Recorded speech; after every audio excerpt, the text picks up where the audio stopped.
This all started because of an Amanita muscaria mushroom. I was out camping with my parents one day and all of a sudden we find this big field. Nobody's been there. It's one of those like closed off trails because it got too naturey and everybody stopped walking on it, so it was just overgrown. My parents and I went there anyway, and we found a whole herd, just a big group of Amanita muscarias everywhere. And I don't know, when I saw that, my brain kind of flipped. It switched. There was a switch in my brain that was like, yeah, this is gonna be your hobby now. You like mushrooms now. And now, Amanita muscarias are my favorite mushroom because of it. It's what started this. Probably the first thing that caught my eye about mushrooms has to be when I saw mushrooms in the wild. Like, not really in the wild, but in textbooks, those pictures of the mushrooms that don't look anything like the kind you see in the grocery store are really what caught my attention. Because, as a kid, I'd never liked eating mushrooms, so I viewed them with a bit of disdain. But once you see all the magnificent colors that they can be, and, just the huge variety of shapes, it's really interesting. And I also recall a documentary that my grandma showed me about poisonous mushrooms. And it really sparked an interest in that kind of thing, although it did scare me a little. It just kind of opened a possibility about this thing that's not a plant, not an animal, but has many dangerous characteristics as well as many interesting characteristics and really beautiful appearances. So ever since then, I've just found mushrooms really cool and I enjoy drawing them, and nowadays I enjoy trying to find them. Ooh, I found a big one! Whoa! This is massive!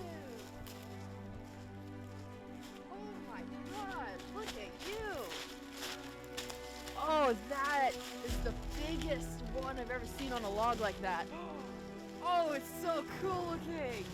I've learned a lot about definitely safety when it comes to foraging ever since I've read a field guide on mushrooms that they had at my work.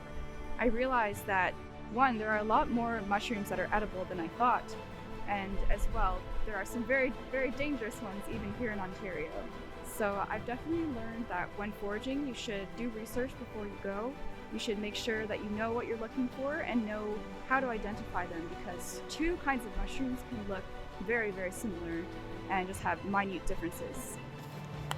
However, this guy, very special dude. So we're gonna look up if he's edible.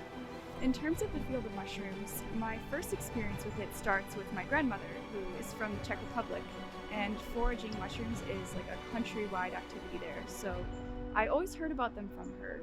And she said it surprised her a lot when she came to Canada and everybody faced mushrooms with like a very scared attitude. Like, most of the rules are just not to approach mushrooms, not to touch them, and never to eat them if you see them in the wild. And she found that very silly because, it's a big thing to identify the mushrooms yourself and choose which ones are safe to eat.